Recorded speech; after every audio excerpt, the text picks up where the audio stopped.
یہی علماء ہیں۔ آج بھی غنیمت سمجھو کہ چیخ رہے ہیں، چلا رہے ہیں، بتا رہے ہیں، ہو سکتا ہے کل یہ آپ کو بتانے والے نظر نہ آئے، مگر کوئی متفق نہ ہو، مجھے اس کی کوئی پرواہ نہیں ہے، حکم شریعت یہی ہے، حکم شرع کو بیان کیا جائے گا۔ آج آپ اور ہم دیکھ رہے ہیں کہ ارتداد بہت تیزی کے ساتھ ہمارے گھروں پر دستک دے رہا ہے۔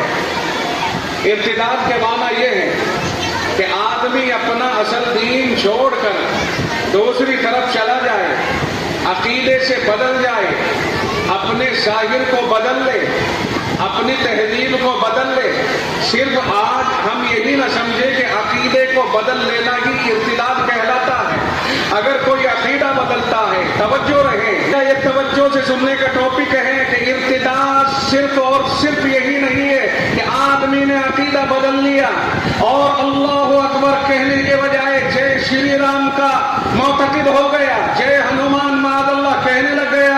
ارتداد صرف اسی کا نام نہیں ہے، ارتداد ہے اعتقادی۔ اگر ایسا کوئی کرتا ہے، اسلام سے خارج ہو گیا، نکل گیا، چلا گیا، اور یہ صرف اللہ اور بندے کا معاملہ ہے، اس سے آگے بھی کچھ اور ارتداد کی شکلیں ہیں جو قریب پہنچا دیتی ہیں اسی کے۔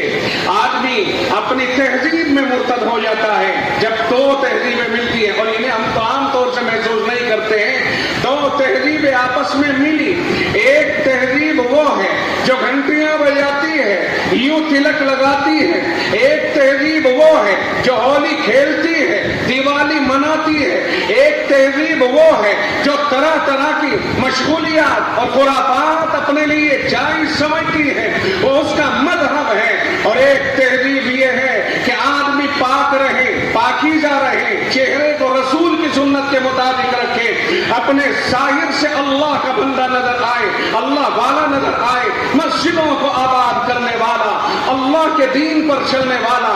کبھی ایسا ہوتا ہے یہ اللہ کہنے والا جب دوسری تہذیب کے حامل کے پاس بیٹھنا شروع کرتا ہے اور اس سے تعلق رکھتا ہے، محبت رکھتا ہے، میل جول رکھتا ہے، تو یہ تہذیبیں آپس میں ایک دوسرے سے ٹکراتی ہیں، ایک دوسرے کو اپنی طرف کھینچنے کی کوشش کرتی ہیں۔ کبھی ایسا ہوتا ہے کہ ہم نے دوسری تہذیب سے متاثر ہو کر اپنے اندر اس کے جراثیم کو پیدا کر لیا، اور ہم ان سے متاثر ہوئے اور کہنے لگ گئے ہم سیکولر ہیں، ہم آپس جاری اور امن و امان اور بھائی چارے کو قائم رکھنے والے ہیں۔ اسی بھائی چارے کی بنیاد پر اپنی تہذیب سے ہاتھ دھلے اور جا کر کے رنگ برنگ میں کھیلنے لگ گیا، جا کر کے طرح طرح کے کام کرنے لگ گیا۔ خدا کی قسم یہ تہذیبی ارتداد انسان کے لیے انتہائی خطرناک ترین ثابت ہوتا ہے۔ اور سنیے، اگر کوئی مسلمان تہذیب کے ارتداد میں مبتلا ہو جاتا ہے تو شریعت خاموش نہیں رہتی ہے، شریعت بولے گی، شریعت حکم لگائے گی، شریعت پکڑے گی۔ تمہارا کوئی کبوتر اگر دوسرے کے یہاں چلا جاتا ہے، دوسرے کے کبوتروں میں مل جاتا ہے، تم جاتے ہو اپنے کبوتر کو مانگنے کے لیے، تمہارا کوئی بچہ اگر چلا جائے دوسرے کے ساتھ، تم جاتے ہو اسے تلاش کرنے کے لیے۔ کیا خیال ہے اگر ہماری تہذیب چلی جائے اور تہذیب پر قدغن لگنے لگے، تہذیب پر وار ہونے لگے، تو اپنی تہذیب کو تلاش کرنے کے لیے کہاں جاؤ گے؟ یاد رکھو یہی علماء ہیں، آج بھی غنیمت سمجھو کہ چیخ رہے ہیں، چلا رہے ہیں، بتا رہے ہیں، ہو سکتا ہے کل یہ آپ کو بتانے والے نظر نہ آئے۔ اپنی تہذیبوں کو واپس لاؤ۔ آپ اسے سیکولر، آپ اسے آپس جاری، آپ اسے امن و امان کی بحالی، آپ اسے پیار و محبت نہ سمجھے۔ بہت کھل کر کے بول رہا ہوں اور بڑی وضاحت اس سلسلے میں کر رہا ہوں کہ یہ اس طرح کی جو چیزیں چل رہی ہیں، پچھلے دنوں کے اشارے بھی دے دوں کہ کوئی اگر کہیں پھول پھینکے، کوئی خامخواہ بلا وجہ میں اپنی محبت کا اظہار کرنے کی کوشش کرے، کوئی ضرورت نہیں ہے اس چیز کی۔ اپنے گھروں میں بیٹھے رہیں، اللہ کی عبادت کریں، سڑکوں پہ اترنے کی ہمیں ضرورت ہی کوئی نہیں ہے۔ ہو سکتا ہے کچھ روشن خیال میرے خیال سے واقف متفق نہ ہو، مگر کوئی متفق نہ ہو، مجھے اس کی کوئی پرواہ نہیں ہے، حکم شریعت یہی ہے، حکم شرع کو بیان کیا جائے گا۔ بلا وجہ کی محبتوں کے شادیاں نکائے جا رہے ہیں، بلا وجہ، اور قدموں میں گرا جا رہا ہے، قدموں میں پڑھ کر یہ ظاہر کیا جا رہا ہے کہ ہم محبت کرنے والے ہیں، اور اسے لوگ ہماری کمزوری سے تعبیر کرتے ہیں۔ یاد رکھیں، اسلام کے اوپر کمپرومائز نہیں کیا جا سکتا۔ اسلام اپنی تہذیب اور اپنی شان اور اپنا تقدس مستقل رکھتا ہے۔ جناب محمد الرسول اللہ صلی اللہ علیہ وسلم نے خارجی اعتبار سے کمپرومائز کیا ہے، مگر اسلام کے کسی حکم کے اوپر کبھی کمپرومائز نہیں کیا ہے۔ اسلام ایک مقدس ترین رب ذوالجلال کی طرف سے آنے والا تحفہ ہے، وہ اللہ کا نظام ہے، وہ اللہ کا کلام ہے، وہ اللہ کا فرمان ہے، اور ہم اللہ کے فرمان پر کسی سے کمپرومائز کریں یہ نہیں ہو سکتا ہے۔ شیطان کہہ کے آیا تھا وَلَا تَجِدُ أَكْثَرَهُمْ شَاكِرِينَ، میں ہر طرف سے بہکاؤں گا، میں طرح طرح کے خواب دکھاؤں گا، میں بہت کچھ کر کے دکھاؤں گا، اور آپ اکثر بیشتر لوگوں کو اپنا شکر گزار نہیں پاؤ گے۔ اللہ تعالیٰ نے فرمایا تھا تو سن لے، لَأَمْلَأَنَّ جَهَنَّمَ مِنْكَ وَمِمَّنْ تَبِعَكَ مِنْهُمْ أَجْمَعِينَ، یقیناً میں تجھے بھی اور جو تیرے تابعدار ہوں گے ان میں سے انہیں بھی جہنم کا ایندھن بنا دوں گا۔ قرآن کریم نے ہمیں بتا دیا، اللہ نے ہمیں بتا دیا، قرآن نازل ہو گیا، رسول اللہ تشریف لائے، بتایا، چلے گئے۔ 1500 سال سے کلام الہی چیخ رہا ہے، کلام مقدس بتا رہا ہے کہ اسلامی تہذیب سے ہاتھ دھونا، یہ اسلام سے ہاتھ دھونے کی طرف چلا جائے گا۔ اور آج کل بہت سارے لوگ ایسے ہیں جو بڑے علم بردار ہیں صاحب اس کے، نہ ہم تو پیار و محبت، ہم تو وطن میں یہ فضا چلائیں گے۔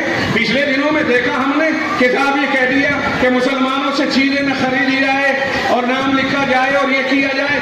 سفید داڑھی والا ایک حاجی صاحب مظفر نگر میں رو رہا ہے، بلبلا رہا ہے، جی ہم تو بیکار ہو گئے، ہمیں خدمت کا پوتر خدمت کا موقع ملتا تھا۔ پوتر ہے کہ اپوتر ہے؟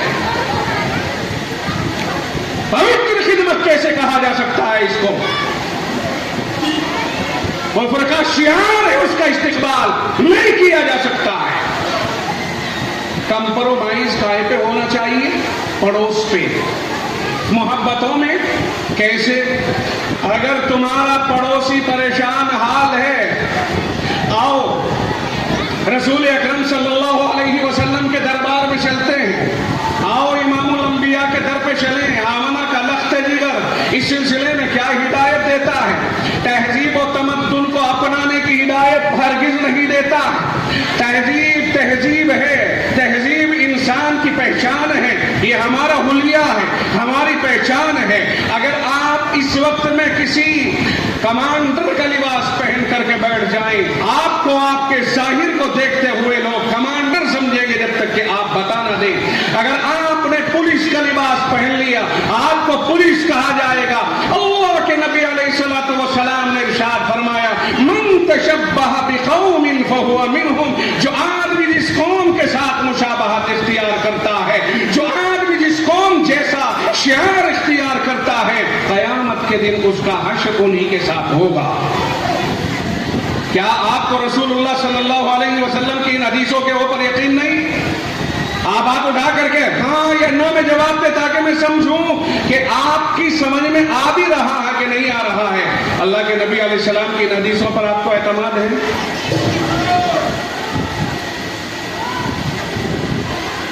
ہم اللہ کے نبی صلی اللہ علیہ وسلم کی ہدایات کے پابند ہیں۔ جان جب تک جسم میں رہیں، ہمارا یہ عزم ہے، جب ہم نے یہ کہہ دیا لا الہ الا اللہ، اللہ کے سوا کوئی معبود نہیں، تو سوچ لو کہ ہم یہ طے کیے ہوئے بیٹھے ہیں کہ اللہ ہی کی مانیں گے، اللہ کے سوا کسی اور کی نہیں۔ اب ہر ایک کے لیے لازم و ضروری ہے کہ اپنے عقیدے کی بھی حفاظت کرے، اپنی تہذیبوں کی بھی حفاظت کرے، اپنے شعار کی حفاظت کرے، اپنے اخلاق، معاملات کی، معاشرت کی، سب چیزوں کی حفاظت کرے، اللہ تعالیٰ سے دعا بھی کرتا رہے۔ اور میں تو یہ بھی عرض کرتا ہوں، اب یہ دیکھ رہے ہیں ہم کہاں سے کہاں تک بیٹھے ہوئے، اگر ہمارا 7 سال کا بچہ 7 سال کی عمر سے لے کر اور اوپر تک جتنی بھی عمر ہو جائے مرتے دم تک 7 سال کے بچے کے سر پہ ٹوپی رکھو کم از کم، اور کبھی بھی اس کی ٹوپی نہ اترے، چاہے بازار میں ہو، چوکوں پہ ہو، سڑکوں پہ ہو، گلیوں میں ہو، کہیں بھی ہو، اس کے سر کے اوپر ٹوپی رہے۔ اور باہر مثال کے طور پر اسکول اور کالج جاتا ہے، وہ وہاں اس کی مجبوری ہے کہ لباس اتنی دیر تک بدلے گا وہ ان کے اپنے اعتبار سے، لیکن جس وقت میں وہ گھر آئے گا، محلے میں رہے گا، جب تک کالج میں نہیں جائے گا، وہ اپنے لباس کو اپنا ہی لباس رکھے، سروں کے اوپر ٹوپیاں رکھیں۔ اس کا اثر کیا ہوگا؟ اس کا اثر جب آپ سب ٹوپی اوڑھنے لگیں گے تب محسوس ہوگا۔ خدا کی قسم، میں آپ کے ہاتھ میں گن کی بات نہیں کر رہا، میں آپ کے ہاتھ میں ہتھیار کی، تلوار کی، لاٹھیوں اور ڈنڈوں کی، جس طرح بہت سے لوگ کرتے ہیں اور جلسے کرتے ہیں، لاٹھیاں اور گولیاں چلا کے کہتے ہیں ہم یہ کر دیں گے، ہم وہ کر دیں گے، ہم ان میں سے نہیں، ہم صرف یہ کہتے ہیں آپ امن و امان کی بحالی کے لیے اپنے سر پہ ٹوپی لگا لیجیے، آپ نظر آئیں گے۔ ٹوپی اسلام کا لباس ہے، اسلام کی پہچان ہے، اسلام کا شعار ہے۔ اگر آپ نے ٹوپیوں کو لازم کر لیا، میں رب پر بھروسہ کر کے کہتا ہوں کہ کہیں بھی چاروں طرف امن کے خلاف ہو ہی نہیں سکتا ہے۔ امن آپ کی ٹوپیوں میں چھپا ہوا ہے۔ بانٹیے ملک کو امن و امان اور رکھیے اپنے بچوں کے سروں پہ اچھی ٹوپیاں۔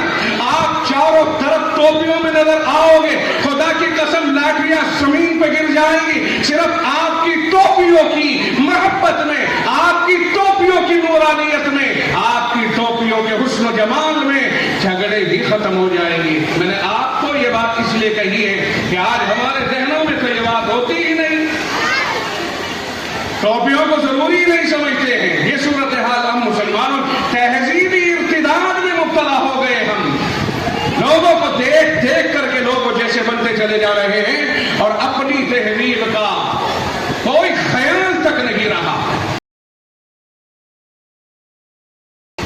کیا آپ حضرات ان بچوں کے سروں پر ٹوپیاں رکھنے کو تیار ہیں؟ جمعے کے دن جاتے ہیں مسجدوں میں، تلاش کرتے ہیں جی ٹوپی رکھی تھی کہاں گئی؟ ان ٹوپیوں کا کوئی اعتبار نہیں، خواہ مخواہ کا بیکار کا جھگڑا ہے۔ اپنی ٹوپیاں مستقل رکھے اپنے پاس عزت و احترام کے ساتھ۔ خیر میں عرض کر رہا کہ یہ ادارہ جو اس وقت آپ کے سامنے ہے، اس ادارے کو اللہ تعالیٰ نے آپ کے لیے نعمت عظمیٰ بنا کے کھڑا کر دیا ہے۔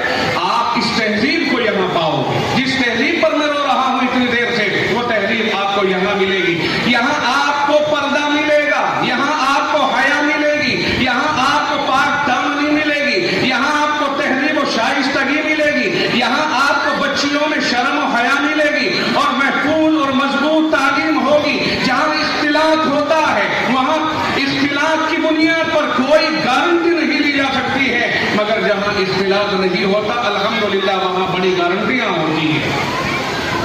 آگ جب کبھی ایندھن کے قریب ہوتی ہے جلا بھی دیتی ہے۔ اس لیے میرے عزیزوں اس ادارے کے اوپر توجہ دی جائے، اور جس طرح بچیوں کے اوپر انہوں نے توجہ دی ہے ماشاءاللہ، اسی طرح بچوں کے اوپر بھی ایک سائڈ میں توجہ ہے۔ سنا ہے کہ 7 بچے حافظ بھی ہوئے ہیں، بہت بڑی کامیابی کی ضمانت ہے۔ 7 بچے حافظ ہوئے ہیں اور انہوں نے اپنے ادارے کو انٹر تک کر لیا ہے۔ الحمدللہ کیا چاہیے آپ کو؟ تعلیم بھی اور تہذیب بھی، شرم و حیا بھی، یہ ساری چیزیں اللہ نے آپ کو یہاں عطا فرمائی ہے۔ اس لیے اس ادارے کا مضبوطی کے ساتھ ہر طرح سے تعاون کیا جائے، کوشش کی جائے۔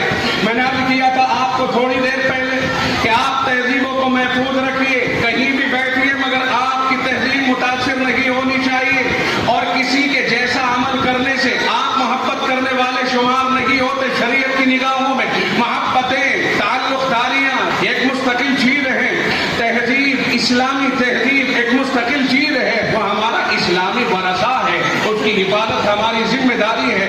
میرے کہنے کا یہ منشا بالکل نہیں ہے کہ ہم بالکل الگ الگ کھڑے ہو جائیں، نہیں، مل جل کر رہیں، پیار و محبت سے رہیں، مگر شعار اپنا اپنا، نشان اپنے اپنے، تہذیبیں اپنی اپنی، کوئی اپنی تہذیب کو چھوڑ کر کسی دوسری تہذیب کو نہ اپنائے، یہی اسلام کہتا ہے۔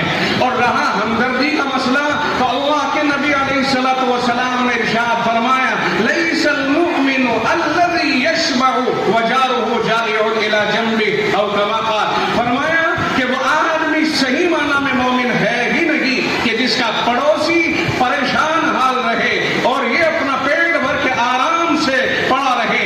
ایسے آدمی کو رسول اکرم صلی اللہ علیہ وسلم صحیح معنی میں مومن کہنے کو تیار نہیں۔ یہ ہے وہ جسے غور کرنا چاہیے کہ نبی کی ہدایت کیا ہے۔ نبی کی ہدایت یہ نہیں ہے کہ اس طرح کر لے، نبی کی ہدایت یہ نہیں کہ اپنے اوپر یوں ڈال لے کہ داد ہم نے منا لیا، یہ کر لیا، یہ کر لیا، یہ ناجائز اور حرام ہے۔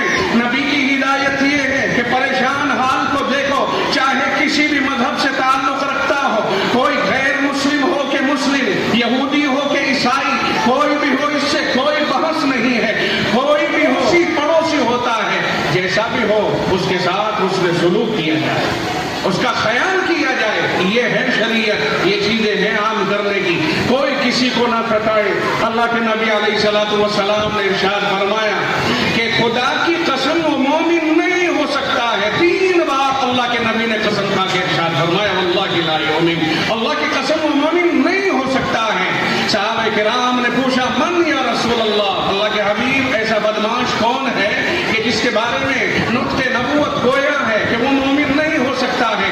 حضور اکرم صلی اللہ علیہ وسلم نے فرمایا الذی لا یأمن جارہ بوائقہ، فرمایا وہ شخص ہے یہ کہ جس کا پڑوسی اس کی شرارتوں سے محفوظ نہ رہے۔ اب پڑوسی ہندو ہو یا مسلمان، کوئی بھی ہو، اس سے کوئی مطلب نہیں۔ اگر کوئی اپنے پڑوسی کو ستاتا ہے، ایسا آدمی مومن کامل نہیں ہو سکتا ہے۔ اللہ کے نبی کا فرمان گرامی ہے۔ یہ چیزیں ہیں جو عام کرنے کی ہیں۔ بات سمجھ میں آ رہی کہ نہیں آ رہی ہے؟ یہ ہے شریعت، جسے عام کرنا چاہیے۔ یہ نہیں ہے کہ دار محبتوں میں بہہ گئے اور دوسروں کے خیال کو اپنے اوپر چڑھا لیا۔